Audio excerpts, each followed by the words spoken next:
Many athletes dream of going pro in their sport, though they lack the work ethic and discipline to ever see the life that they want. They have the talent to make it up to the plate, though when it's time to hit the ball, they lack the skill that hours and hours of practice is required to hit the ball. The sin of sloth in biblical terms can be exemplified in multiple forms, though in this context we're going to be speaking about it describes one being slow to their calling, or in other words, it is the struggle to overcome the urge to be lazy or indifferent towards one's callings, especially in a spiritual sense. This is one of the ones I dislike the most, like in real life, because it's contagious. When others around you aren't striving for better and become complacent, it's so easy for you to fall into the same and forget everything that you wanted for yourself. So today we're going to analyze one of my personal favorite cartoons, the Boondocks, using Riley in the episode Ballin to display how talent can only get you so far before the quality of athlete you are is shown through your lack of skill and focus on your craft. Riley starts off where he's asleep, he's dreaming, and where he's like this really young basketball star in the NBA.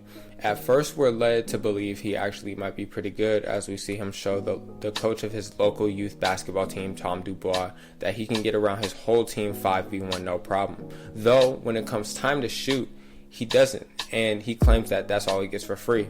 And for Tom, this is more than enough, being that Riley shows him that he's naturally gifted. He's quick, athletic, and better than probably all the kids on the court that he showed his talent, basically. And that alone gets him noticed, and soon enough it earns him a spot on the team.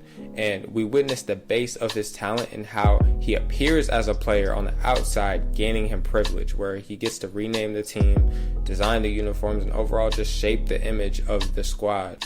Riley feels like he's already halfway to the dream, but behind all that confidence, there's nothing. It's hollow, because the thing is that when Riley plays for Tom, he says that that's all he gets for free, but really there's nothing for sale. He's not holding anything back. He makes it appear as if there's more, but truly that's all he can really do.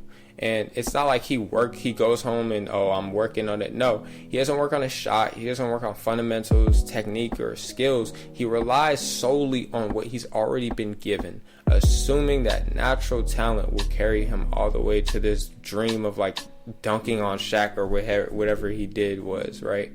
But then the game comes, and that's where everything falls apart and the true nature of his skill is revealed. Riley steps onto the court, but the talent that got him so far can't take him any further than where he stands, because he can't shoot, like he can't execute, and it quickly gets exposed. His team struggles because he wasn't ready, and here we see in this game, Riley becomes the perfect example of wasted potential. And that's the lesson. Talent is a gift, but it's only the starting point. Like without work, without discipline and effort, natural ability will it'll only get you to a certain point.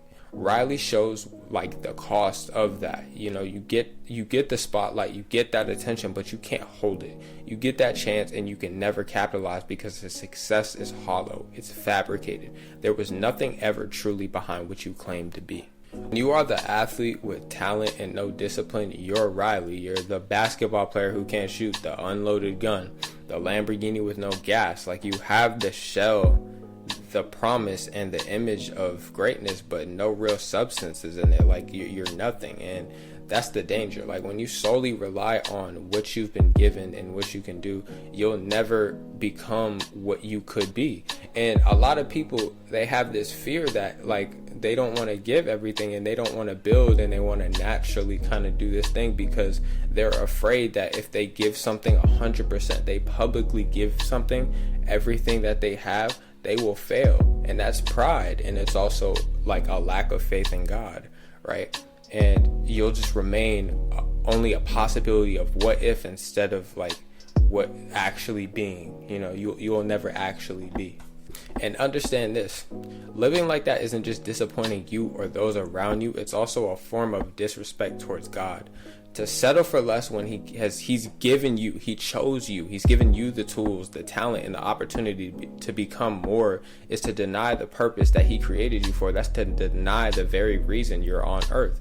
You were placed here for a reason. You are put in a position of privilege. Most people watching this video are put in a position where others have paved the way, where you don't have to fight to survive. You're fed, clothed, supported, and free to chase your dreams. That alone puts you in the top 1% of the world. And what is asked of you in return is that you just use what you've been given. And we sometimes even fail to do that, to practice your craft, to grow and to multiply the talent that was placed in your hands. We as people, like especially Americans, like we're way too fortunate to waste our talent and gifts by just sitting and being complacent. You owe it to yourself and the people who put you in that position, and never had the chance to enjoy the spot that you do. And all above else, you like owe it to God to become everything that you have the capability to be. Discipline is how you honor the blessing. Effort is how you say thank you. Growth is how you prove that his gift was not given in vain. In the end, talent is a gift, but discipline is the response. A gift unused is just wasted. You're just wasted potential. All you're going to do is just sit back and be like, oh, I could have been X, I could have been Y. No, because why didn't you become that? You need to learn to put the work in. So don't just dream of greatness and sit back and scroll on TikTok.